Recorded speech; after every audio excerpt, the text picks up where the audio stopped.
तो नमस्कार आप सभी को। आईबीपीएस आरआरबी के बारे में खबर तो आपने सुनी ली होगी कि उन्होंने सेक्शनल टाइम इंट्रोड्यूस कर दिया है। और कमाल की बात यह है कि अभी तक उन्होंने ऑफिशियल नोटिफिकेशन नहीं निकाला है, जबकि एग्जाम आने ही वाला है।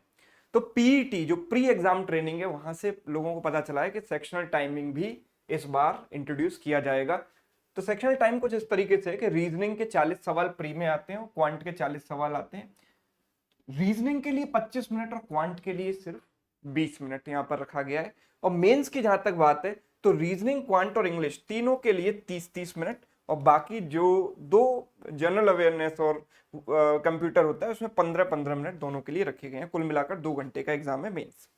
ठीक है, तो हम यहाँ पर बात करेंगे, बहुत शॉर्ट में बात करेंगे कि सेक्शनल टाइम इंट्रोड्यूस होने के क्या फायदे हैं और किस चीज का आपको, किन बातों का आपको ध्यान रखना चाहिए। नुकसान तो मैं नहीं कहूंगा, आपको कुछ कुछ चीजों का ध्यान रखना है, वो हम यहाँ पर डिस्कस करते हैं।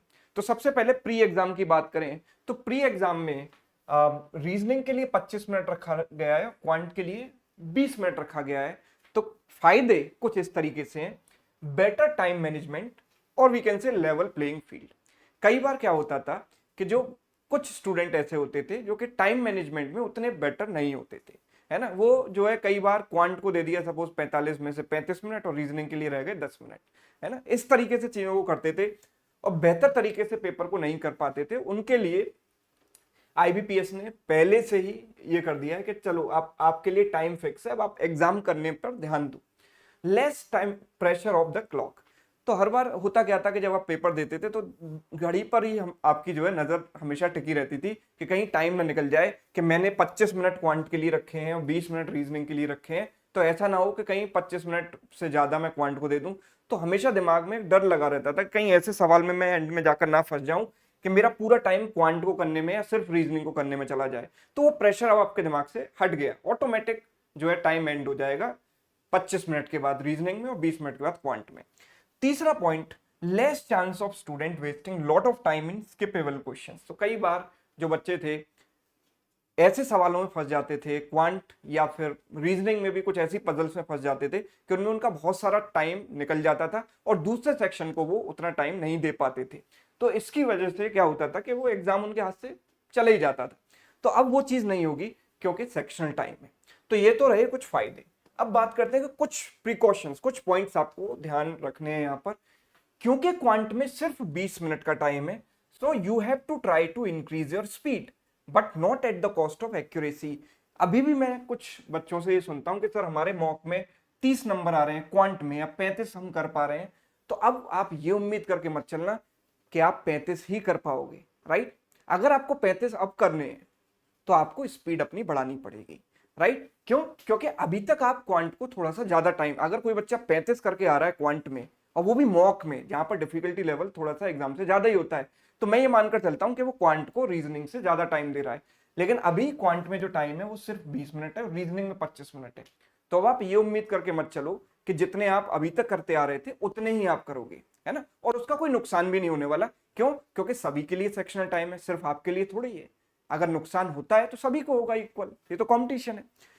दूसरी चीज कि more time in reasoning, 25 minute आपको रीजनिंग में मिल रहे हैं, जो अभी तक यूजुअली जो स्टूडेंट है क्वांट में ज्यादा समय देता आ रहा था, रीजनिंग में थोड़ा सा कम देता था यूजुअली, मतलब मैं सबकी बात नहीं कर रहा लेकिन ज्यादातर बच्चे। लेकिन अब रीजनिंग में आपको ज्यादा टाइम मिल रहा है, इसका मतलब you are suppose to solve one extra puzzle then usual. One liner तो सभी कर ही लेते हैं, पजल में जो है आप लेट सपोज 3 पजल आई तो उसमें 2 ही कर पाए, है ना। तो अब आपको ये टारगेट करना है कि जितनी अब तक आप करते आ रहे हो उससे एक एक्स्ट्रा आपको करके चलनी है, अगर आपको कंपटीशन में बने रहना है तो, राइट। क्योंकि सभी को एक्स्ट्रा टाइम मिला है रीजनिंग में भी। तो इन कुछ बातों का ध्यान आपको प्री के लिए रखना है। मेंस के लिए हम ऑल्दो बाद में डिटेल में डिस्कशन करेंगे, लेकिन फिलहाल कुछ पॉइंट्स आपको ध्यान रखने हैं। जो फायदे और नुकसान प्री में है वो मेंस में भी उतने ही लागू होते हैं, लेकिन कुछ कुछ चीजें और एक्स्ट्रा हैं, जैसे sectional timing will help students to qualify sectional cut off, right. अभी तक बच्चे क्या करते थे कि बिकॉज देखो 5 सेक्शंस हैं, तो 5 में से हो सकता है कि 4 सेक्शन तो उसने ढंग से किए, 5वें सेक्शन में वो बेचारा उतना भी नहीं कर पाया कि वहां की सेक्शनल कट ऑफ भी निकाल पाए। ऑल्दो सेक्शनल कट ऑफ काफी कम जाती है लेकिन उतने भी नहीं कर पाते, है ना। तो अब जो है सेक्शनल टाइमिंग आपको दी गई है, तो अगर आप अभी तक कंप्यूटर को सिर्फ 5 ही मिनट दे पाते थे तो अब आपके पास 15 मिनट है, राइट। तो कंप्यूटर की वजह से आपका सिलेक्शन नहीं रुकेगा। जीए को आप अगर कम समय देते तो आप पूरे 15 मिनट आपको मिल रहे हैं, और जीए में क्या है, बाइनरी में खेल चलता है, या तो आता है या नहीं आता, तो 15 मिनट सफिशिएंट है ना। आपको कोई बहुत ज्यादा दिमाग नहीं लगाना होता, सवालों में कैलकुलेशन नहीं करनी पड़ती है ना। आपको सवाल आता है तो आंसर करोगे, नहीं आता तो उसको स्किप कर दोगे। तो 15 मिनट सफिशिएंट है इसके लिए, कंप्यूटर के लिए भी 15 मिनट मोर देन सफिशिएंट है। सेक्शनल कट ऑफ निकालने में आपको इससे मदद मिलेगी। दूसरी चीज, वहीं पर बात आती है ओवरऑल कट ऑफ की। तो ओवरऑल कट ऑफ अभी तक जो स्टूडेंट निकालते थे वो अपने स्ट्रॉन्ग पार्ट की वजह से निकालते थे।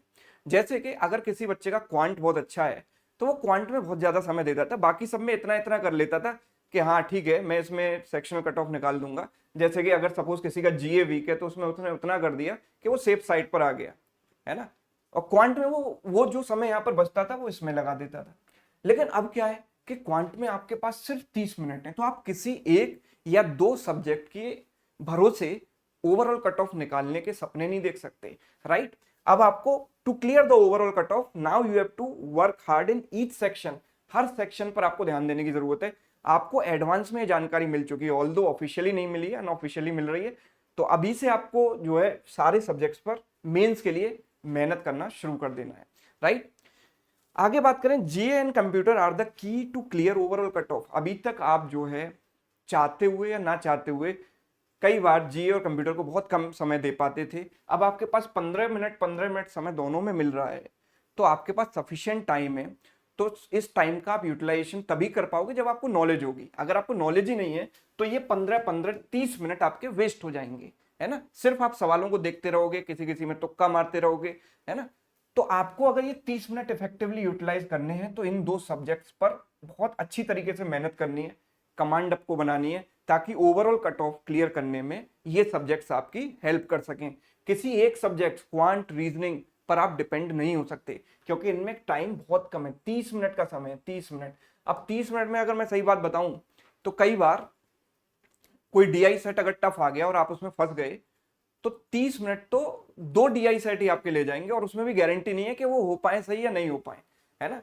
तो इसलिए आपको अब सारे सब्जेक्ट्स पर इक्वल ध्यान देने की जरूरत है, राइट।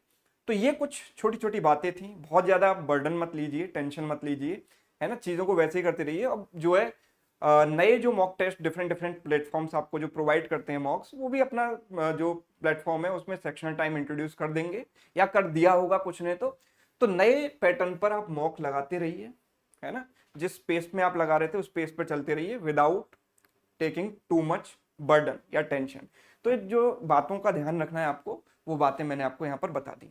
अगर ये सेशन आपको अच्छा लगा है तो अपने दोस्तों के साथ जो तैयारी कर रहे हैं उनके साथ भी इस सेशन को आप शेयर कर सकते हो। Thank you so much.